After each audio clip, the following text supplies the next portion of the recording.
Ladies and gentlemen, welcome and thank you for joining today's live SBA web conference. Please note that all participant lines will be muted for the duration of this event. You are welcome to submit written questions during the presentation, and these will be addressed during Q&A. To submit a written question, please use the chat panel on the right-hand side of your screen. Choose All Panelists from the Sent To drop-down menu. If you require technical assistance, please send a private note to the event producer. I would now like to formally begin today's conference and introduce Chris Eischen. Chris, please go ahead. Thank you, Carla. Hello, everyone, and welcome to SBA's first Wednesday webinar series. For today's session, we'll be focusing on the All Small Mentor Protege program, and by the end of the program, you should have a better understanding of this topic as well as the resources available to you. If you are new to our event, this is a webinar series that focuses on getting subject matter experts on specific small business programs, in this case, the All Small Mentor Protege program, and having them provide you with valuable information you can use in the performance of your job as an SBA employee, a member of the federal acquisition community, or a PTAC employee. We appreciate you taking this time to join us on the August edition of SBA's first Wednesday webinar series, and we hope that you benefit from today's session. Now for a little background on the First Wednesday program. The program was initially created for contracting staff, which is why the training was called 1102 First Wednesday. The 1102 designated government series for contracting personnel was later dropped to become more inclusive of other GS series as federal agencies increased the requirements for non-1102s to obtain their DIWEA and FACT-C certifications. Additionally, other federal buying activities, SBA staff, PTAC, and SBDC personnel who, after hearing about the training, requested access and were added to the list of participants. So that is why SBA's First Wednesday program is aimed at federal government employees and our resource partners like PTACs and SBDCs. Thank you to those of you who are repeat attendees, and welcome to those of you who are new to the program. On to slide 3. As Carla mentioned, I am Chris Eischen, and I work as a Procurement Center Representative, or better known as a PCR, and I am located in Kansas City, Missouri. Additionally, Ms. Gwen Davis, who is the PCR located in Minneapolis, Minnesota, will be reading your questions submitted during the program for our speaker to address at the end of today's session. And as I mentioned, slide 3 includes both of our information. Slide 4, please note that all lines are on mute. However, you may submit questions anytime during today's session by entering them into the chat box on your screen, and these questions will be addressed at the end of our speaker's presentation. As most of you know, we have transitioned to the WebEx application and have been informed that some users may experience issues such as a blocked website or other error messages when attempting to access the conference login from their computer. If you are affected by this issue, please make sure you are dialed in and follow along with the slides provided in this email. We will ensure the page numbers are clearly stated so you can follow along. We are hopeful this issue will be resolved, and we apologize for any inconvenience. Now, if you are having any other technical problems, please call the AT&T support desk at the following number, 1-888-796-6118. This telephone number is also included in the email invitation for today's program and on slide 4 of the PowerPoint slide deck that accompanied the SBA email notifying you of today's training. Otherwise, just listen in and follow along with the PowerPoint that accompanied the invitation for today. We will continually announce the page numbers so you can follow along. For more SBA Small Business Program training, please visit the SBA Learning Web Center at www.sba.gov.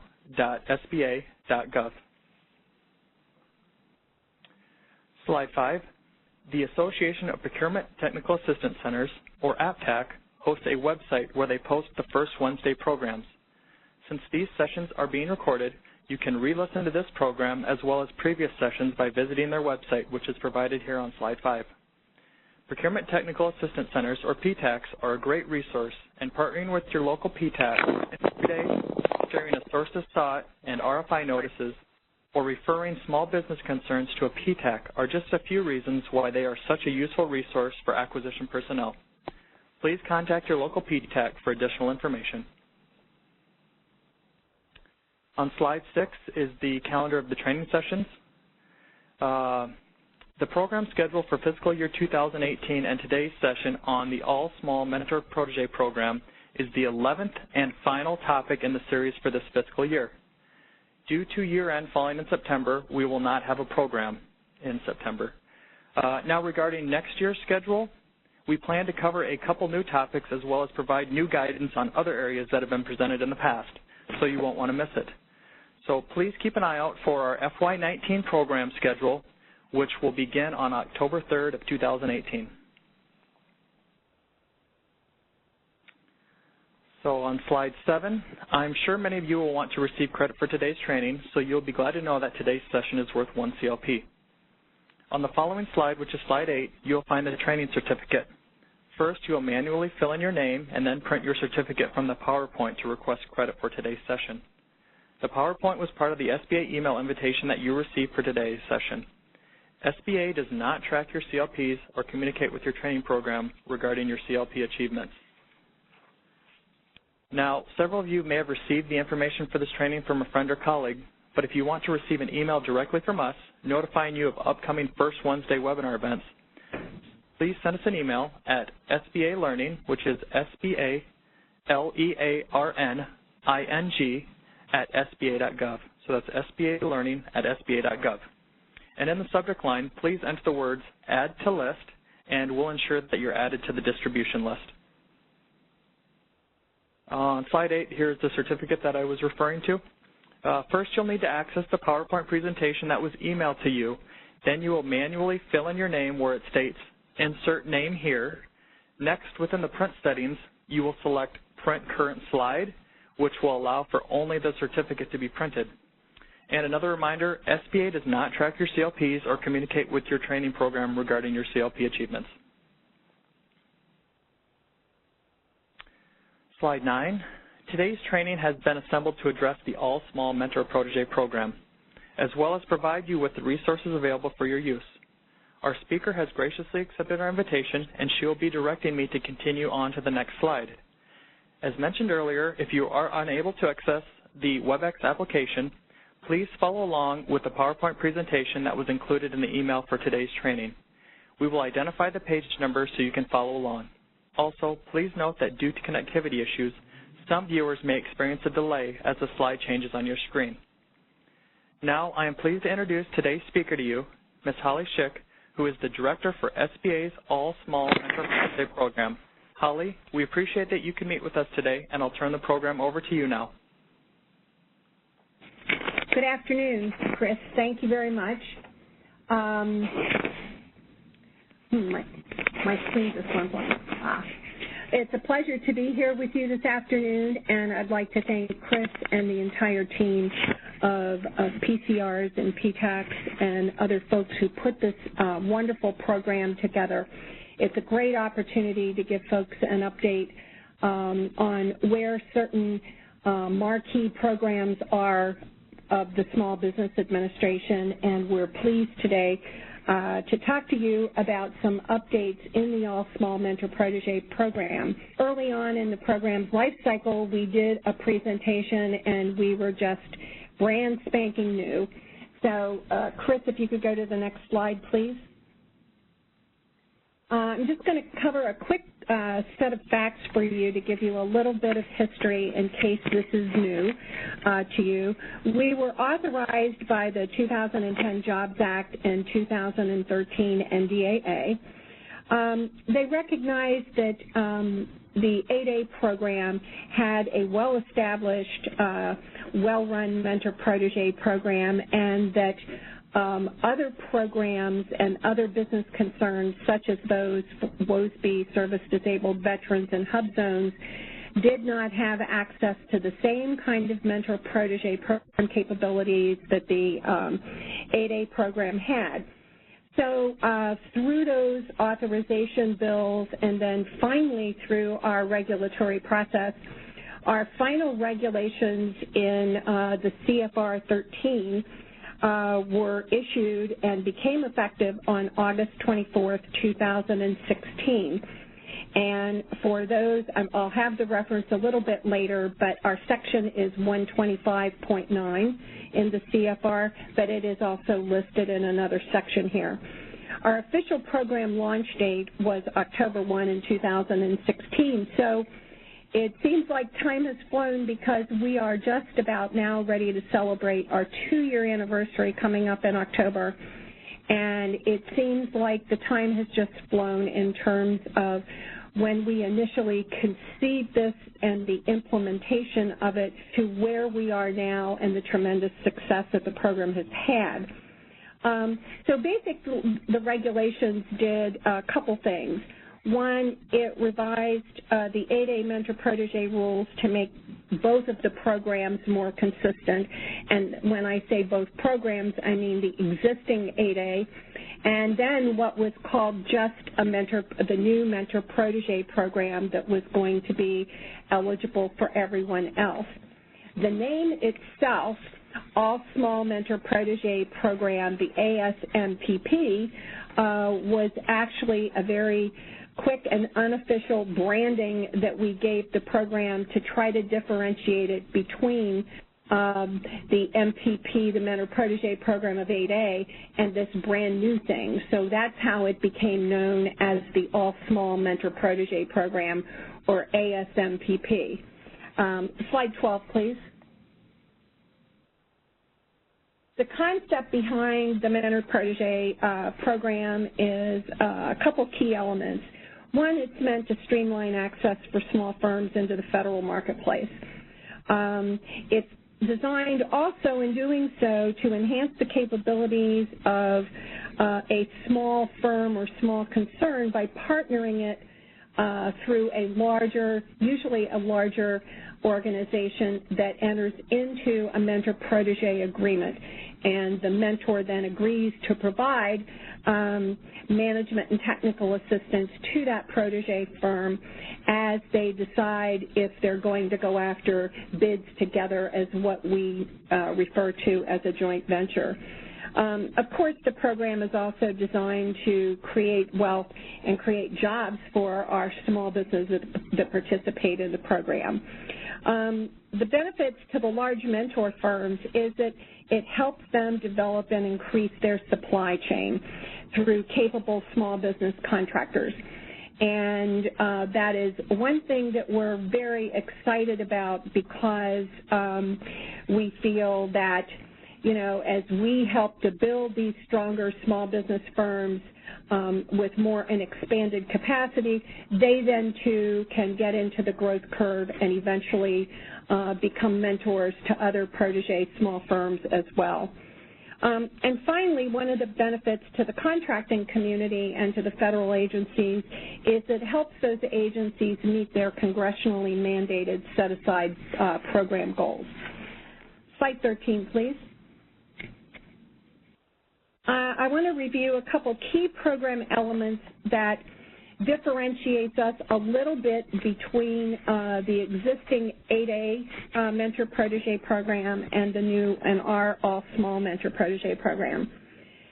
The 8A program is designed to be delivered through the distribution system known as our district offices and through the business opportunity specialists that staff and maintain the contracting management and technical assistance that gets provided out of those offices. Our application, by virtue of our initial brand, was an online application through certify.sba.gov. The brand promise was it would be built as a paperless system, and we have maintained that brand, and that our average turnaround time for review and approval is 8 to 10 working days. That's an average turnaround time. Sometimes we get a little bit more than that, depending upon, you know, the time of the year. We seem to have ebb and flows of demand, but in general, we have kept our brand promise of the quick turnaround time and good quality control and customer service on the applications. Our participants must be for-profit, and that is the same as with the 8A mentor-protege program. The proteges can have a maximum of 2 MPAs in their lifetime, mentor-protege agreements.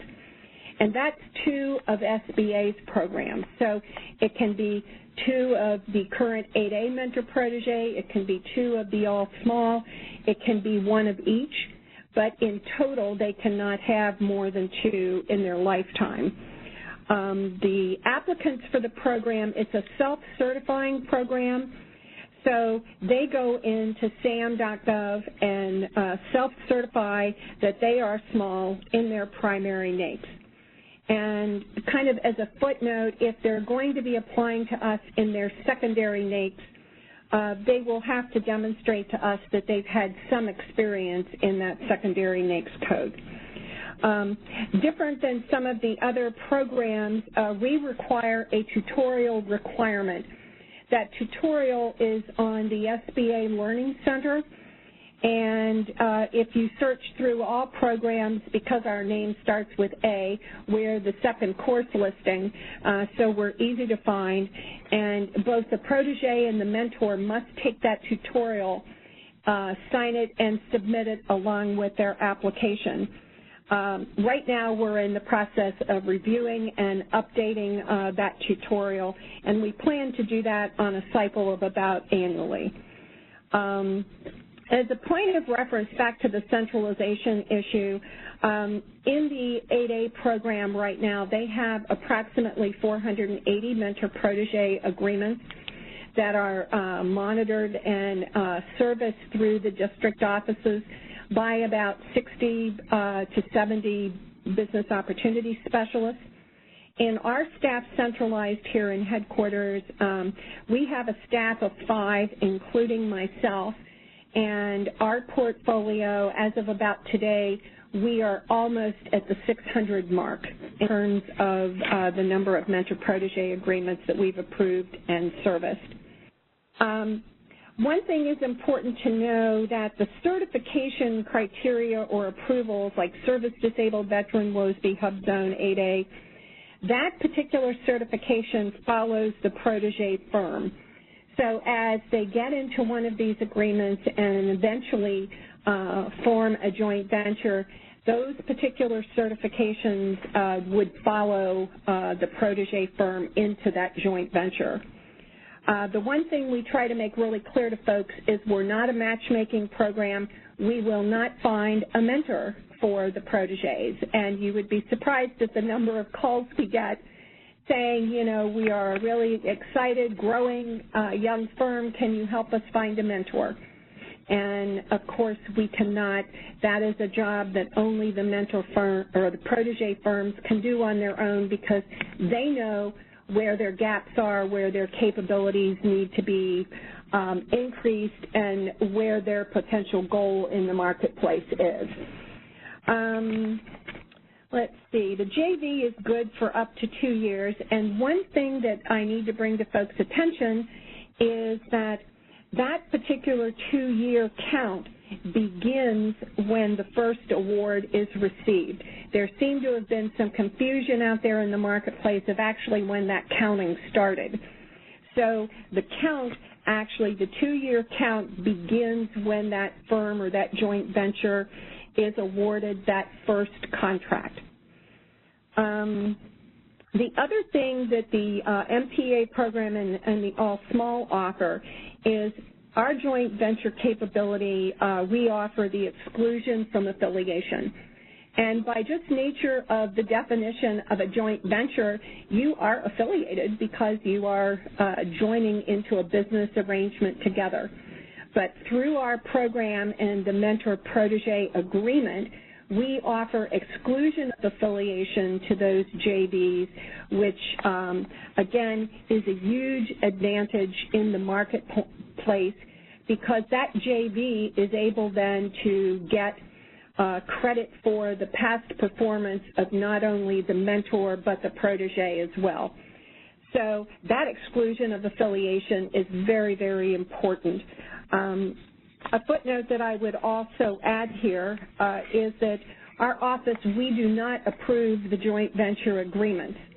You may have heard differently for the 8A program, but the 8A folks, their joint ventures need to be approved by the district offices, if those 8A firms are going after set-asides or open competes within the 8A arena. We do not have that particular requirement, but if someone comes into our program as an 8A and we approve their mentor-protege agreement, we will, if they're going after an 8A set-aside, we will send them back to the district office to get their joint venture approved. Slide 14, please. I am not going to go into detail here, but I wanted to mention as part of the regulations that established our new program, it empowered SBA to take a look at other mentor-protege programs that are across the federal government space. And I was surprised when we undertook that to learn that there are several others.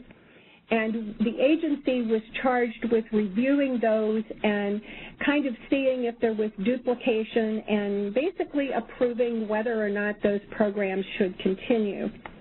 This slide kind of gives you a snapshot of, kind of what is out there in the landscape right now. So when I talk about the mentor-protege goalpost programs, the Department of Defense has their own mentor-protege program, which they have their own statutory authority. And up until FY19, they have appropriations where they actually fund mentors to conduct those protege activities.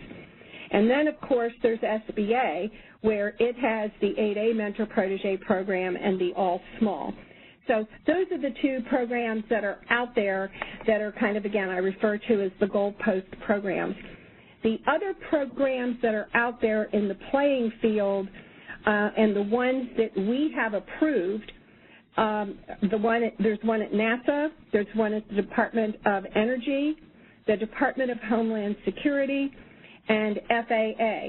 Now, FAA has its own statutory authority, but it is one of the 4 other programs that are out there. All those other programs that you see listed there are either retiring their program as designated with an R, or they're under development and in negotiations and discussions with us as to whether or not they're going to continue. One of the things that you need to be aware of is that our program, when we say that we only deal with for-profits, many of these other programs enter into mentor-protege relationships with nonprofits, such as historic black colleges and universities and other nonprofit organizations. These other programs do also not have the ability to grant exclusion of affiliation, which is what we do.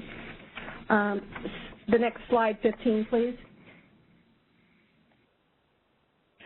This is probably one of the most important slides that I'm going to have here today, and I'd like you to pay particular attention to this and then look at again after the presentation is done. But there are 3 advantages for protege firms to kind of get into our program.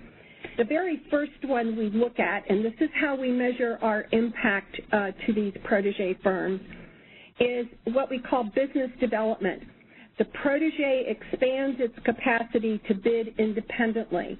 It gets a mentor, and it wants X, Y, and Z management and technical assistance, and because it gets that technical assistance and builds capacity, it enables that protege firm to go out on its own and bid on small business set-aside contracts. And we consider that a win. That is an expansion, and jobs are created and contract dollars are won. The second level is that the protege wins a subcontract award from the mentor. What happens is that not only does the mentor help the protege expand and build its capacity for value-add kinds of things, but it also helps position that firm then to be a great subcontractor to the mentor. And so that is the second level of benefit that a protege firm would get, is that they become a subcontractor to that mentor. And I would tell you, in looking back at slide 14, all of those other federal mentor-protege programs, they all provide this level of service, where primarily their protege firms have a mentor-protege agreement with the mentor, and the protege is a subcontractor to the mentor.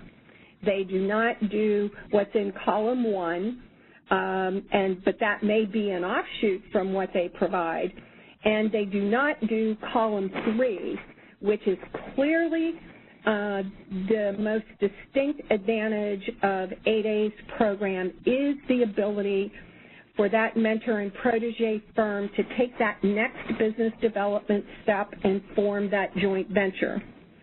That joint venture, by its definition, the companies are affiliated, but because they're a new joint venture, by nature of their size, they are small. In our particular regs now, these joint ventures need to be what is called unpopulated. So basically, we offer exclusion of affiliation to these joint ventures that are formed. It enables the joint venture to carry with it the past performance of both the mentor and the protege. That is huge, because many of these small protege firms just don't have the experience or the lift to be able to have enough experience. So when the experience of the mentor is added to that, that is a powerful tool and enables, like I say, that protege to get in the market and to develop capabilities and past performance and CPARs that otherwise they would not be able to get. Remember now that the JV carries the certification of the protege. So if it's a woman-owned business, if it's a hub zone, if it's an 8A, service-disabled veteran, it carries with it that certification. And several companies come to us, and they might have several of those particular certifications, so that if they find a mentor, it really kind of has almost an exponential effect on what they're able to go after in terms of acquisitions. Next slide, please, Chris. How about the next one, 17? This is a little bit about how to apply. We've already talked about several of these things, but to apply to our program, the very first thing that they have to do is register in SAM. They have to have a mentor before submitting the application, and a part of our tutorial talks about the importance of a mentor. How do you find one? How do you vet them? How do you know that that's somebody that you want to get into business with? And we give them a lot of coaching on what to look for there. They must have previous experience working in the NAICS code in which they are seeking, in which instance is sought. The mentor must be organized for profit and cannot own more than 40% equity in the business. And the SBA has not previously determined that there is affiliation. And if there has been a redetermination, we ask for them to upload copies and demonstration of that so that that doesn't snag up their application for us. As I mentioned before, the protege can only have one mentor at a time and can't have more than 2 mentors in its lifetime. The interesting part, however, is that from the mentor's point of view, the mentors can have up to 3 proteges, but that is at one time. So if the mentor loses or a protege graduates and moves on, the mentor can bring on another protege. So the rule for the mentor is only 3 at a time, but that kind of then can renew itself for the lifetime of the program. So in some new regulations that we're working on right now, we're debating whether or not to try to make some adjustments in that regard. Slide 18, please. Again, Select your mentor before you apply. We won't find the mentor. Get into SAM, complete the online tutorial, and have it ready for upload. There are requirements, required documents that they have to upload. One of those is a business plan, and we see the gamut of everything from the bare minimum effort to 50 pages worth of a business plan. And really what we're looking for is, has this company been thoughtful and looked to the future in terms of the federal marketplace? Is it going to be a target market? What's the growth that they've projected? And is it right for them? Why are they going after the federal marketplace? So we want to see a business plan that is thoughtful and deliberative, that they have really taken a look at going after this marketplace and why. They complete their profile and certify, and then they begin the process. Slide 19, please. Now, with 8A firms, there's a little different approach if they want to convert their mentor-protege agreement over to us. Active 8A concerns, they can transfer their relation to all small within the last 6 months of graduating the program. That is something that's an administrative rule that we've put in place, so we are assessing whether we want to change that or not. The transfer can only be made if they have an existing MPA, and the 8A firm must request the template, or must request the transfer. They have to use the all-small MPA template because we have different authority under our regulations and under the statute that 8A does not have. So 8A has its own forms and we have ours, and although they are same or similar, we need them to be aligned with our statute and our authorities for audit purposes. What they have to do is upload their existing MPA and their latest annual review. The district office approval is not required to request the transfer, and there is no action required on behalf of the boss. We do, however, work closely with the BOSs and let the district offices know when these kinds of actions are requested, and we send them copies of letters and things. Next slide, please. On this comparison slide, this is basically a handout for you. It takes some of the key components of the program and compares one to another. The biggest difference I'd call your attention to is the very, very last item. We do not approve joint venture agreements. And right now, the district office's bosses approve the 8A joint ventures only. That, for all intents and purposes, is really the pivot point on where these programs kind of diverge a little bit. The first one is the other one right at the top of the application. We're centralized here at SBA, and it's electronic. 8A process is decentralized through all the district offices. But again, this is meant as a handout for you and a quick reference guide. Slide 21, please. This lists out for you the 6 general areas in which management and technical assistance or services, coaching, mentoring from the mentor can be provided to the protege. They must select what areas they are going to get assistance in, and then help quantify that in terms of what does it look like, how much time are they going to spend with us, and if I'm successful in this, what does success look like? The one new one that was added in our particular regs 2 years ago was international trade education. We felt that it's important that if a small protege firm wanted to hook up with a mentor who was expert in perhaps doing contracts overseas and had that particular nuance to their portfolio, that certainly would be an eligible area of management and technical assistance. Slide 22, please. This is just a snapshot of what our website looks like. You'll notice on the top, federal contracting is underlined. If you go directly to the right, Learning Center, if you click on that and hit all courses, again, you will see the All Small Mentor Protege tutorial. Next slide, please. Joint ventures and teaming, we get a lot of questions on that.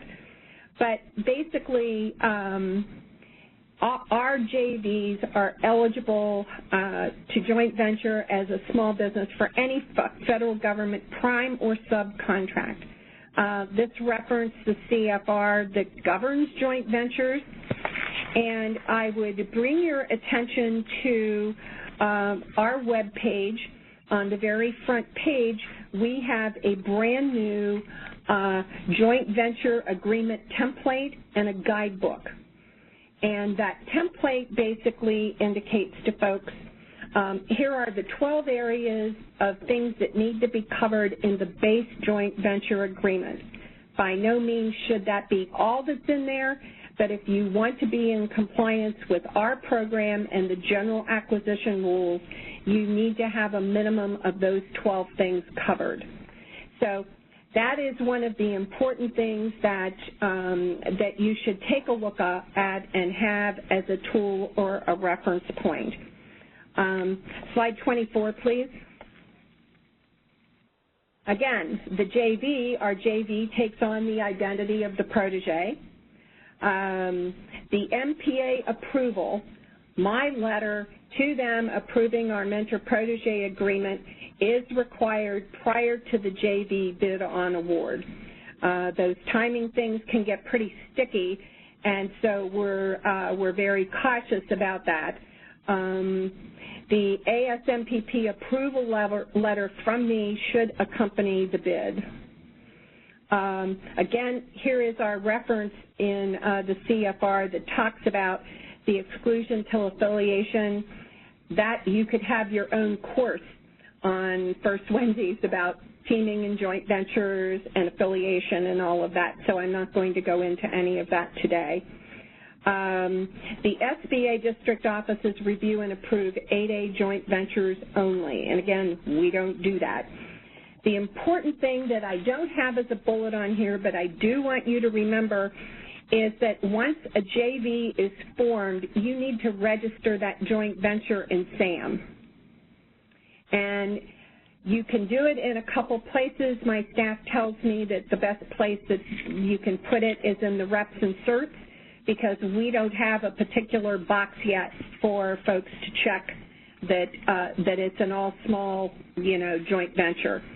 So that is critical that if a JV is bidding, is going to bid on an acquisition, they have to have that JV registered in SAM. Slide 25, please. If you get to be in our program, then you are required to submit an annual report. And that annual report, we're looking at what were the material benefits. We want to know, did the mentor provide what they agreed to provide? But most importantly, we're looking at what success did you acquire as a result of this program. We are just now tabulating our first year's economic impact, and we're double-checking and triple-checking those numbers because they are amazing and through the roof, and we want to make sure that our numbers are ticked and tied, so we will be sending out to everyone and putting on our website some of the success stories and the numbers that we have, because our program is working, and that makes us excited about the fact that economic development is really happening and these small firms are really doing well in the marketplace. Next slide, please. Actually, let's move on to the next one. This is just a listing of all of the different CFR references. All of these, sooner or later, we refer to in one way or another, as I think probably most of you do. but depending upon the audience, I always like to provide this because it's a quick reference point. Next slide, please. Some of our fast facts. What I want you to see from this slide, and I update this weekly, we have approved to date total applications. It says 578, but that was a week old, and now we're at 595. The number one category of approved proteges is in our service-disabled veteran-owned businesses. And then the next highest category is our 8A customers. And you can see where the other growth areas are. The biggest growth we've seen is in the women-owned small business category. That started out pretty low last year, and that has been slowly but surely gaining momentum. So this just gives you an idea of what our portfolio looks like. And we list in a spreadsheet on our website all of the approved mentor-protege agreements. They are updated the first of every month, and if you go to our website, you will find I think it's called the All Small Mentor Protege Log, and you are able to see names, addresses, phone numbers of mentors, proteges, everybody who's formed into that mentor-protege agreement. And that is an excellent tool. A lot of the contracting officers use that as a tool to do market research and other things. Next slide, please. Slide 29. Slide 29 and 30 are just my wrap-up slides to list out our resource partners and our websites in terms and email addresses on how you can get in touch with us if you have any questions. The main address is the allsmallmpp@sba.gov. That's the best place to get your specific questions answered, and then we route it accordingly. So thank you so much for the time to review our program with you, and I'll turn it back over to Chris for Q&A. All right, thanks, Holly. Gwen, do you have the questions ready for Holly? I do. The first one, we have quite a few. The first one is, a protege may only have 2 mentors in their lifetime. If an 8A firm has an 8A mentor-protege agreement and they get an all-small MPA with the same mentor for non-8A requirements, would this count as one of their 2 mentors for their lifetime eligibility? Yes, it does. Okay, and then the second part of that question, may an 8A firm with 2 mentors in the 8A MP program and another 2 mentors in the all-small? No. The maximum of 2 applies. Think of the 8A program and the all-small. Think of it, kind of jointly at this point. It's SBA's programs. So you can only have a maximum of 2 in SBA's programs. So you can have 2 in 8A, you can have 2 in all small, or you can have 1 in each. But collectively, you cannot have more than 2. Okay. On slide 13, JV exclusion includes size, correct? Or is it just affiliation? Say that. Can we go back to the, is it possible to look at the slide? Well, let me see here. Slide 13. Oh, thank you.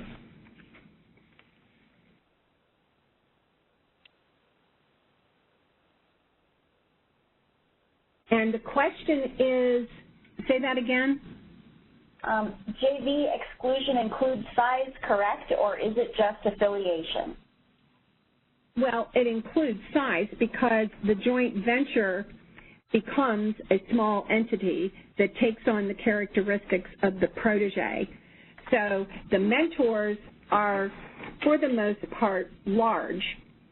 And so if they were not excluded from affiliation and the other requirements that they have, they would not be eligible for the small business set-aside. So the joint venture, by nature of what it is, it's a new small business venture, and it's required to be unpopulated. So it does not take into consideration if the size of the mentor or the size of the protege, as long as it's formed according to our program guidelines. Okay. The next one, it looks like it's just a clarification. Okay. On slide 14, right column, it says missing DoD pilot program extended for 10 years. Okay. Could we call up that slide, please? It looks like it's the next one. Yep.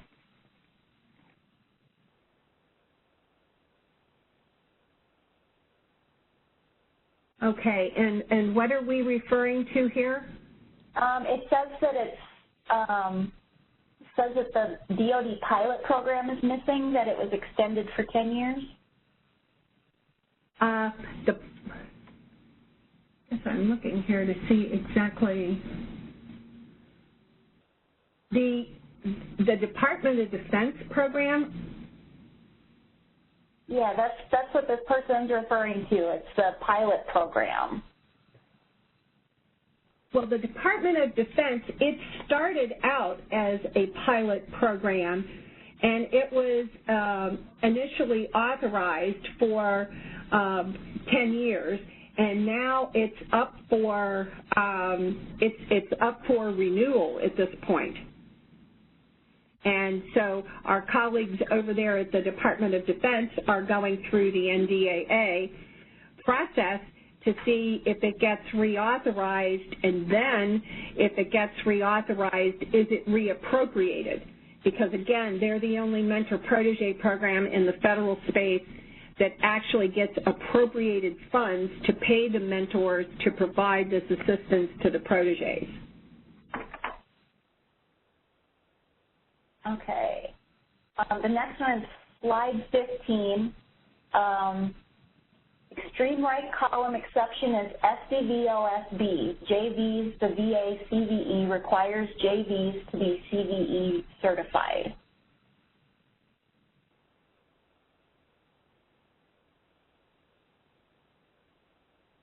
Slide 15. Yeah.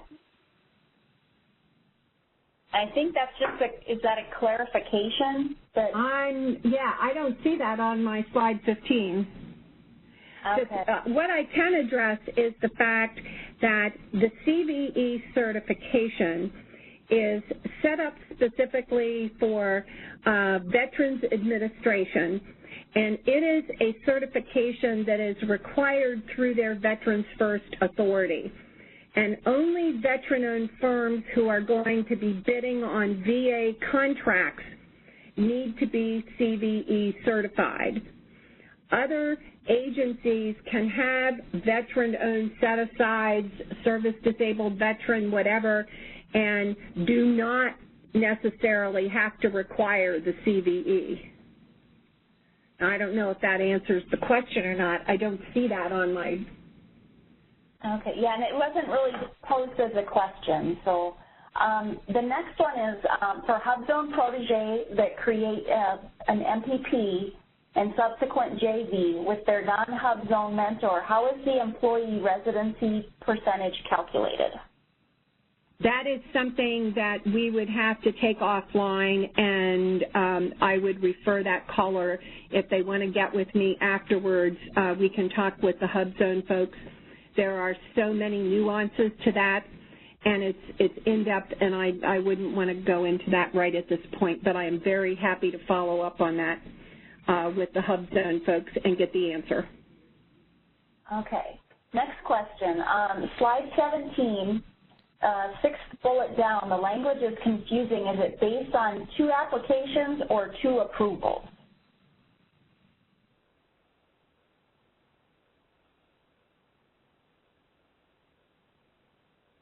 Are we looking at the bullet that says the protege may generally have only 1 mentor at a time and cannot have more than 2 mentors? I believe 2 applications so. over the life of the protege? Yeah. Is that what I think that's what they're referring to? Yeah. They can, if there is an application that is submitted to us and we approve it, then one is kind of ticked off for that company. If they submit an application for a second one and it is approved, then that shopping list, for example, for that company, they're done. And we cannot approve any more mentor-protege agreements for that firm or for that pairing. Okay. And also on this slide for bullet 3, mentor cannot own more than 40% equity of the protege business. Is that correct? That's correct, yes. Okay. That's a good comment. I'll insert that to make that a little clearer. Okay. Slide 20.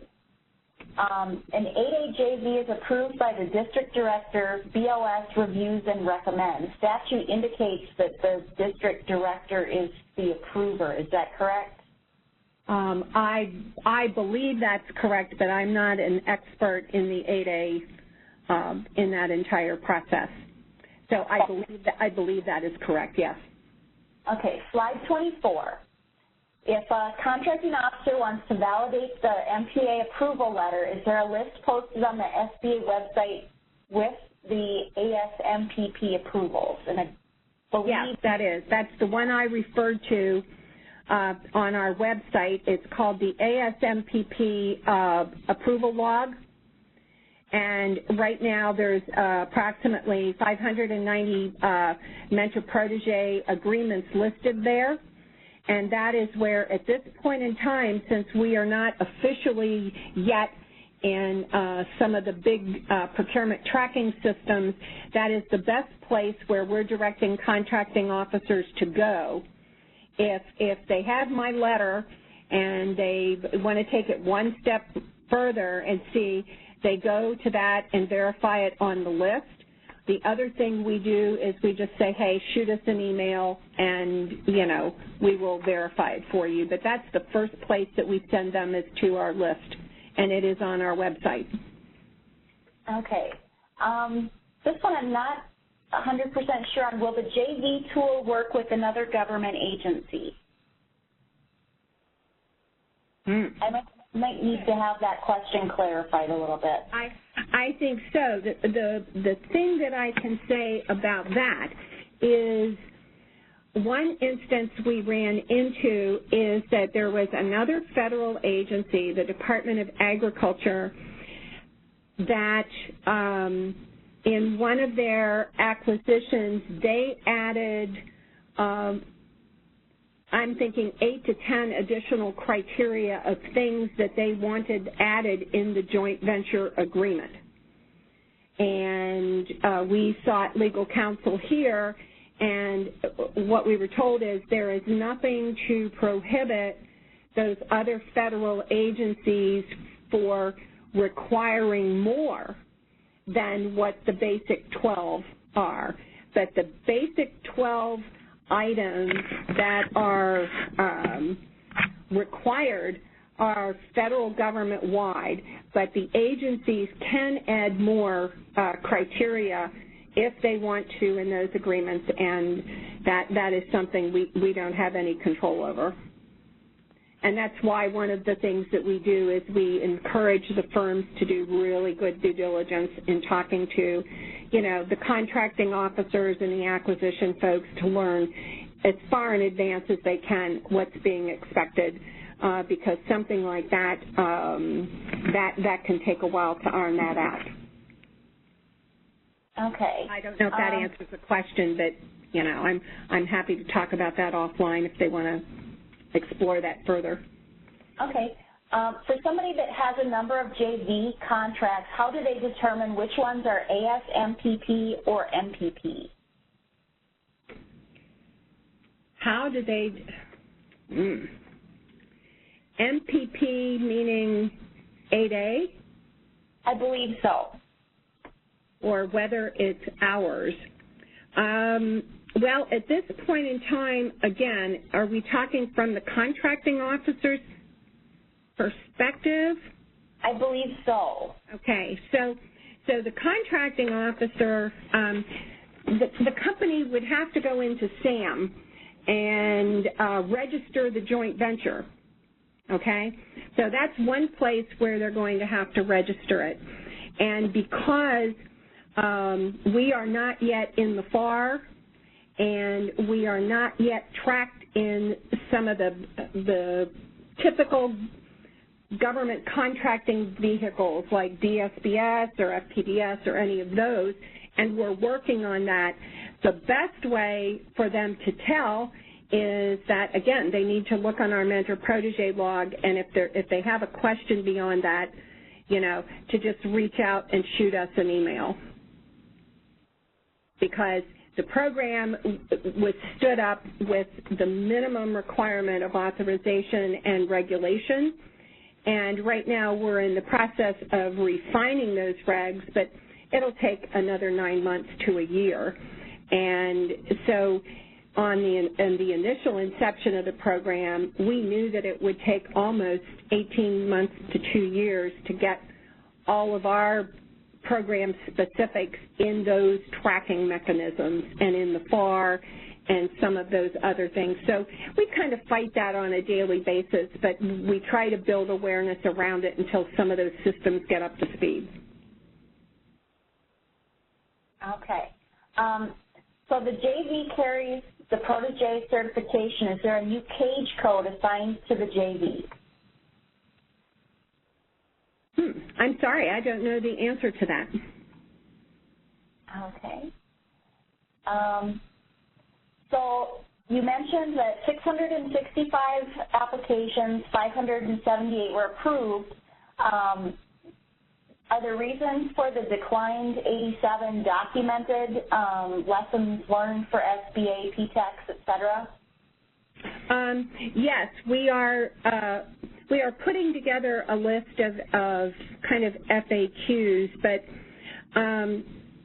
the area that we are finding most problematic now is that people aren't paying, they are really doing a poor job at the business plan. I mean, I don't know if they're not taking it seriously, but when we see it, you know, it's like they're going online, they're filling out a template and doing the bare minimum that they can, and we can just tell that there's been, you know, not a thoughtful process behind it. So ultimately, we will not disapprove an application unless it's really, really poor, but we do give them coaching and counseling in terms of what needs to be in there by the next time we see them, which is a year out. So the poor business plan without any strategy or forethought is one. The second is, you know, they want to get an application and do business in their secondary NAICS code, and they do not upload demonstration of any performance. And it doesn't have to be, you know, a huge contract. It can be small purchase orders or whatever. They just have to demonstrate that they've done business in that NAICS code, and they don't do it. And a lot of times, you know, maybe they don't have any documentation. We have a 10-day turnaround time, so when we ask for more information to be uploaded in 10 working days, if they don't do it, we decline the application, and they have 45 days to come back and resubmit. And if then they have all of the application, you know, materials and everything, we'll process it.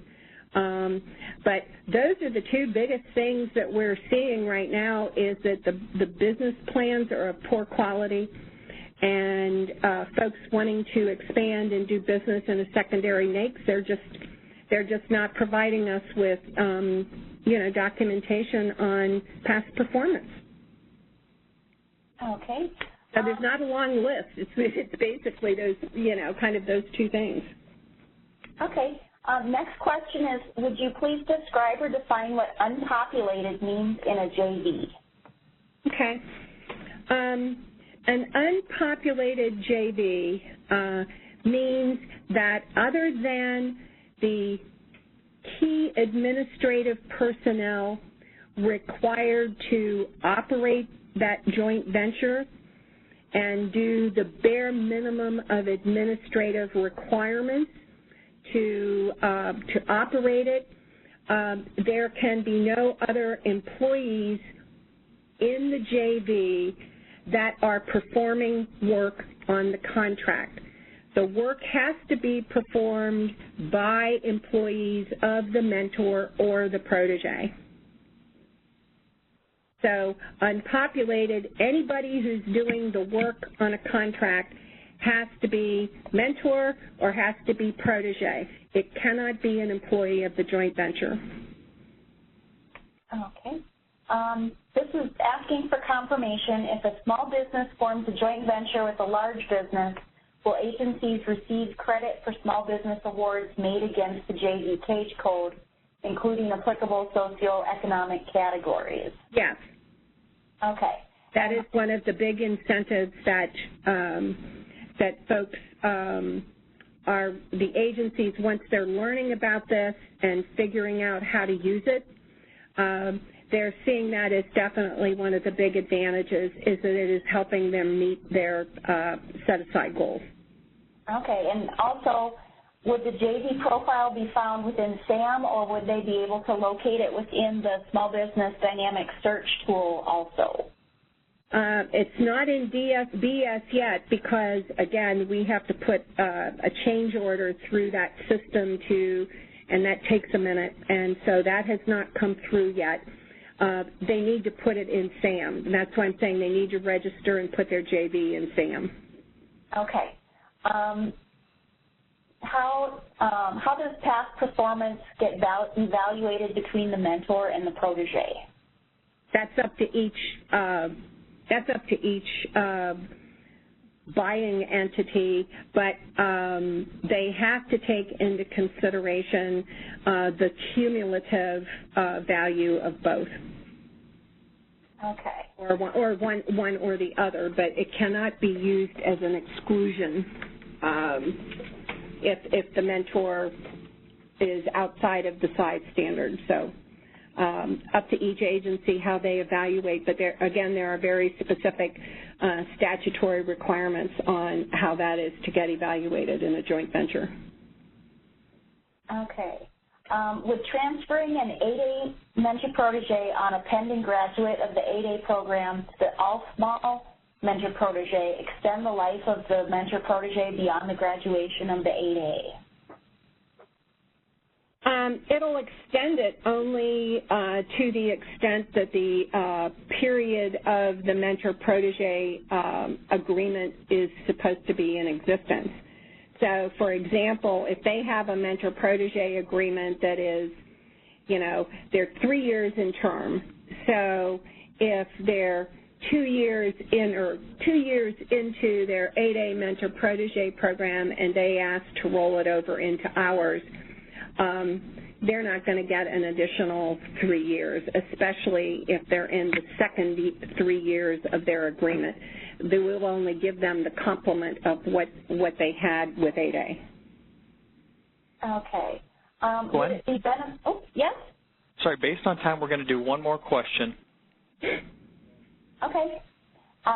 Yeah, we have quite a few, so can we take the rest of these questions and get back to the people individually? Yeah, with an absolutely. Email? Okay. Okay.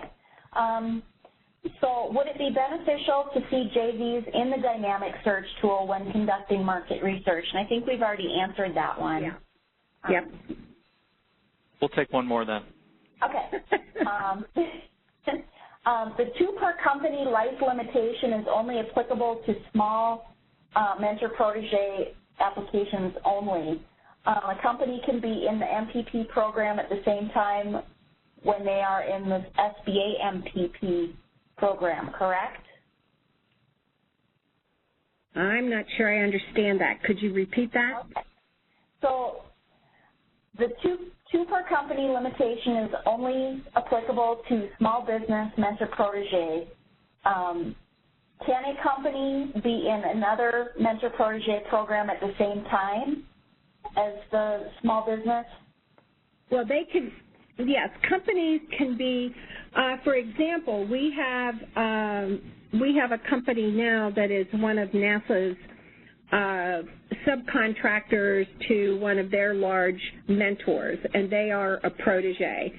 And so, you know, we're working with NASA to kind of get everything in place because that protege is now going to have a mentor-protege agreement with us. They may or may not move forward to form a joint venture, but they're allowed to have other agreements in other agencies. We just request that when they're making application to us, if they do have that, they need to upload it to us and disclose what those relationships are. And the reason we ask them to do that is that our rule stipulates that these mentor-protege agreements, like if you have one, you know, the assumption is that if you get the second one, it's going to fill a gap and be a value added and not duplicate what the first one does. So we have to monitor carefully if they're in an MPA with some other federal agency. We want to make sure that our mentor-protege relationship is a value add to that protege and not just a duplicate of what they already have. So that's something, again, we haven't had too much experience with that because those other federal programs, they're just now learning about us as we went through that approval process. So we're all, I formed a Federal Mentor-Protege Council, and we meet quarterly, and we are just now beginning to explore some of those interrelationships between our various mentor-protege programs and how they could support one another. Okay, great. Holly, thank you for that question-and-answer session. And Gwen, it sounds like we've got a few more questions to get answered, so we'll try getting the email addresses of those individuals, and we'll reach out and provide a response. If for some reason you haven't heard back from us, please feel free to send that question or any additional questions you may have to sbalearning@sba.gov. Also, Holly has agreed to respond to any additional questions, so feel free to reach out to her as well. Her information is on slide 9 of our presentation deck for today. Just a reminder that we will not have a September program due to year-end, so keep an eye out for our FY19 program schedule, and that will be resuming on October 3rd. And just want to say, Holly, thank you so much for providing this great information, and I just wanted to say thank you to the participation as it continues to grow each month, and the positive word of mouth is greatly appreciated. So thank you for your continued support of this program, and we look forward to your continued participation into FY19. Thank you very much, and have a great day. Thank you. Thank you all for joining today's conference. This session has now concluded, and you may disconnect.